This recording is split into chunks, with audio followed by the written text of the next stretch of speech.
ये गया जिला का बेलागंज क्षेत्र है। बेलागंज से सटे हुए जो है ना जहानाबाद जिला है। और इस ज़िले में मखदूमपुर प्रखंड का एक नेर गांव है। यहाँ पे चाचा आपका बहुत नाम सुना है हमने। नाम क्या सुना है कि आप बिना खाद के खेती करवाते हैं, क्या राज है इसका? देखिए, और थोड़ा सा नज़दीक आ जाइए। हमारे देश में जी रासायनिक खेती हो रही है जी। और इससे देश को बहुत बड़ा नुकसान है। अच्छा इस देश की मिट्टी बर्बाद हो रही है। अच्छा। और यह जो अन्न होता है ये सब विष से भरा हुआ है। आदमी के थाली में विष पड़ रहा है और इस विष पड़ने का कारण अनाज जो दूषित हुआ, इसी के कारण हमारे के यहाँ काफ़ी लोग बीमार पड़ रहे हैं। हार्ट की बीमारी, कैंसर की बीमारी, दमा की बीमारी, तमाम बीमारी, जो सारी बीमारी का जो जड़ है ये रसायन खाद है। अच्छा। और इस रसायन खाद को अपने देश से उखाड़ करके बिकना सबसे ज़्यादा ज़रूरी है। हमारे के यहाँ 3 प्रकार की खेती होती है जी। एक प्रकार की होती है रासायनिक खेती, जो सब कोई कर रहा है, आज भारत के कोने कोने में हो रहा है। और दूसरा है जैविक खेती और तीसरा होता है प्राकृतिक खेती। तो प्राकृतिक खेती एक अलग है और जैविक खेती अलग है। जैविक खाद होता है और रासायनिक भी खाद होता है, ये दोनों खाद है।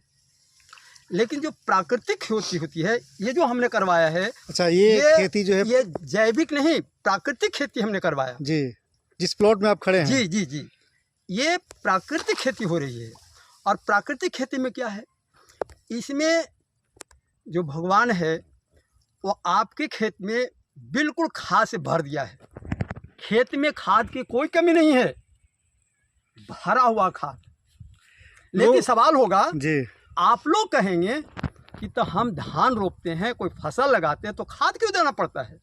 इसका मूल कारण ये है कि आपके खेत में जो खाद है वह कई कण एक साथ है, ढेला के रूप में है।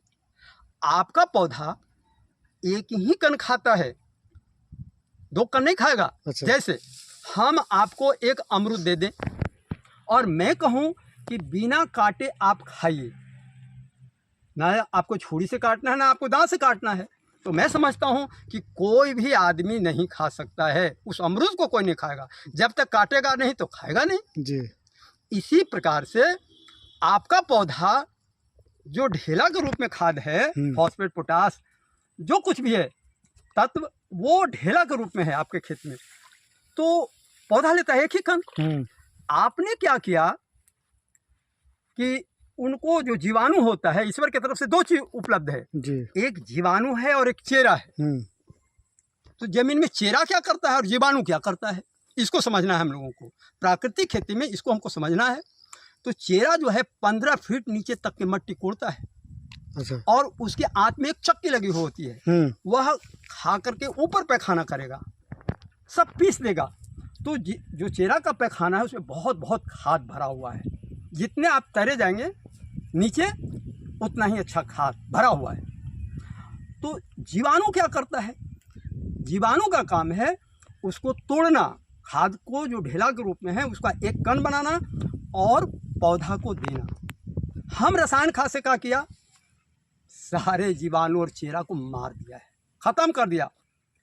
अब आपका खेत बंजर बनने जा रहा है, आपका जीवाणु नष्ट हो रहा है। आप लोग अगर अविलंब इस पर स्टेप नहीं लेंगे तो भूखमरी के कगार पर लोग आएंगे। बहुत देश की स्थिति, तो देश में ये प्रचलन है कि जितने खाद देते उतने जो है ना फसल होता है। देखिए, पहले हुआ, अब नहीं हो रहा है, अब नहीं होगा। पहले हम लोगों ने भी डाला है, हम लोग थोड़ा ही आधा किलो डालते थे, बम्फर पैदावार होता था। अब लोग 2 किलो, 3 किलो, 4 किलो, इस तरह से बहुत लोग डाल रहे हैं। अब धीरे धीरे करके, जैसे अभी आप अपने खेत में खाद मत दीजिए तो आपका नहीं होगा, आपका धान नहीं हो सकता है, आपका गेहूं नहीं होगा। अब आपका खेत जवाब दे रहा है और एक समय ऐसा होगा कि आप कितनों खाद देंगे बिल्कुल तो नहीं होगा, बिल्कुल जवाब दे देगा जमीन। और इससे भारी नुकसान क्या है कि आपको भी, माने मनुष्य को भी बहुत बड़ा नुकसान की तरफ ले जा रहा है जी। हर प्रकार की बीमारी, अब बोलिए आपके घर में कोई बीमार आदमी पड़ जाए, कैंसर हो जाए तो क्या होगा? आपको औकात का पता लग जाएगा, आपके घर में कितनी पूंजी है, सब पूंजी आपको उसी में चला जाएगा। आप तो गरीब के गरीब हो जाएंगे। इसलिए अगर भारत के लोगों को आगे बढ़ाना है जी, तो इसके लिए हमको प्राकृतिक खेती की तरफ आएगा। देखिए ये लड़का है और इसको हमने कहा, इशारा किया, हमारे इशारे पर ये चला है और इस प्लॉट में कम से कम हम 4 बार अभी जीवामृत का छिड़काव किया है, जो देसी गाय के गोबर पेशाब से बनता है। बिल्कुल देसी गाय के गोबर और पेशाब से बनता है। देसी गाय के आंत में जीवाणु पाए गए हैं। ये फर्जी और जर्सी गाय में नहीं है, बैल में नहीं, भैंस में नहीं, देसी गाय के आंत में पाए जाते हैं। तो क्या ये प्लॉट में जो है एक भी दाना खाद नहीं डाला गया नहीं, है? कोई एक दाना नहीं, कोई डाई पोटाश यूरिया का एक दाना नहीं पड़ा है इसके अंतर्गत। आप देख लीजिए, अभी पहला साल है। तो चाचा जो है ये तो अगल बगल जो रासायनिक खाद जो डाला गया है आसपास के प्लॉटों में, उसमें और इसमें तो कोई फर्क ही नजर नहीं आ रहा है। तो पहला साल है मेरा, दूसरा साल हम पटकेंगे उसको। अच्छा, ये पहला साल है, पहला साल हम उसे देख लीजिए, टक्कर हम ले रहे हैं। हाँ, रंग में तो कुछ पता पहला नहीं। साल मेरा चल रहा है, हम रासायनिक खाद और प्राकृतिक खेती, ये टक्कर चल रहा है। आप नहीं कहिएगा कि इसमें खाद नहीं डाले हैं। हाँ, लेकिन बिल्कुल। आपका सच्चाई, आप इनसे पूछिए। क्या आप खेती कर रही है? जी, कैसे कैसे आपने जो है इसमें इस्तेमाल किया है ये चीज़? इसमें हमारे बड़े भैया जी हैं, वो बताए कि हमको कुछ ज़मीन दो प्रयोग करने के लिए। तो हम सोचे कि ज़्यादा तो नहीं देंगे, क्योंकि होगा कि नहीं होगा तो उससे मेरा अच्छा, ये नुकसान डर हो था। जाएगा। हाँ, अच्छा। नुकसान हो जाएगा। हम सोचे कि थोड़ा ज़मीन हम दे सकते हैं। तो ये 4 कट्ठा का प्लॉट था, तो हम सोचे कि चलिए इसी में हम एक्सपेरिमेंट कर लेते हैं। तो इनके सुझाव से इसमें हम रासायनिक खाद अभी तक नहीं डाले, एक बार भी नहीं डाले हैं? जी नहीं। तो ये जीवामृत वगैरह, कुछ गौमूत्र वगैरह मिक्स करके देते थे। 4-5 बार उसी का छिड़काव करीब 4 बार किए हैं। 4 बार किए हैं। तो क्या लगता है आपको, भरोसा है कि हाँ इसमें फसल ऐसा अच्छा तो होगा? विश्वास है कि ठीक ठाक है। ठीक ठाक है। हाँ। क्या नाम है आपका? बिंदु कुमार। परिचय बता दीजिए। मेरा नाम बिंदु कुमार, पिताजी का नाम स्वर्गीय श्री मुद्रिका प्रसाद, ग्राम नेर, पोस्ट नेर, थाना मखदूमपुर, जिला जहानाबाद। जहानाबाद। तो ये हमारी एक किसान से बात हो रही है और इन्होंने एक बुजुर्ग अंकल हैं, उनके दिशा निर्देश पे जो है ना, इन्होंने जीवामृत का इस्तेमाल किया इस प्लॉट में। और ये धान लगी हुई है, अगल बगल के आसपास के जो प्लॉट है, उस प्लॉट और इस प्लॉट में कोई अंतर नज़र नहीं आ रहा है। और ऐसा देखने को लग रहा है कि फसल का जो उत्पादन होगा उसमें भी कोई कमी नज़र नहीं आएगा। तो चाचा, आपका बहुत नाम सुन रहे हैं, क्या आप सरकार के विरुद्ध जो है लड़ाई छेड़ दिए हैं? क्योंकि सरकार जो है इस पर सब्सिडी किसानों को दे रही है, सरकार जो है खाद उपलब्ध करवा रही है, रासायनिक खाद जो आप बता रहे हैं, आप उसके खिलाफ जो है आवाज़ उठा रहे हैं। देखिए एक बात, ये आंदोलन चला रहे ये हैं एक तरह से। राष्ट्र हित की बात है जी। और अगर कोई भी किसान कहता है कि मैं खेती कर रहा हूँ रासायनिक खेती, ये किसान नहीं कर रहा, सरकार करवा रही है। वो कैसे? आप ऐसे, आप हमारे बहुत सारे किसान भाई नहीं जानते हैं यूरिया का कीमत। जब कंपनी से निकलती है तो उसमें वास्तविक मूल्य 2454 रुपया है। 2230 रुपया सरकार सब्सिडी देती है उसके ऊपर। एक बोरा 45 kg का एक बोरा यूरिया पर 2230 रुपया सरकार सब्सिडी दे रही है। 266 रुपया इन किसानों के लिए, इन किसानों को देना है।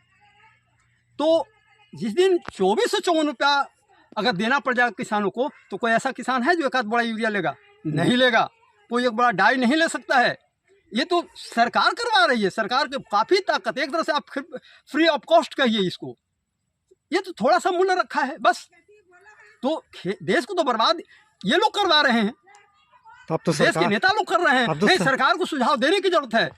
इसके लिए जन आंदोलन भी करना पड़ेगा, की जाएगी। सरकार को बाधित करना पड़ेगा कि नहीं, ये जो पैसा व्यय कर रहे हो, जो सब्सिडी में पैसा व्यय कर रहे हो, अगर हम गाँव में खर्चा करें, हम जीवामृत, घन जीवामृत बनवावें और उन गरीबों को मैं दूं और किसानों को फ्री ऑफ कॉस्ट दो जीवामृत और घन जीवामृत।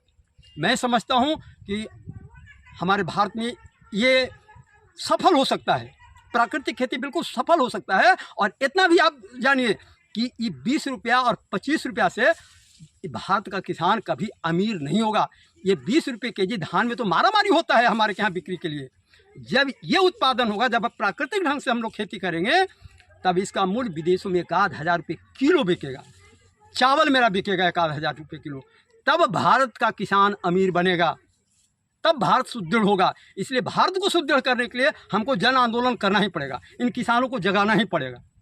इन किसानों को जो मोह ममता है रासायनिक खाद से, उसको हटाना पड़ेगा। इसलिए हम प्रयोग कर रहे हैं। हम जगह जगह प्रयोग करवाएंगे इसको, और भी जगह में खूब हम करवाए हैं, और भी बहुत जगह हम करवाए, हम बैठे नहीं।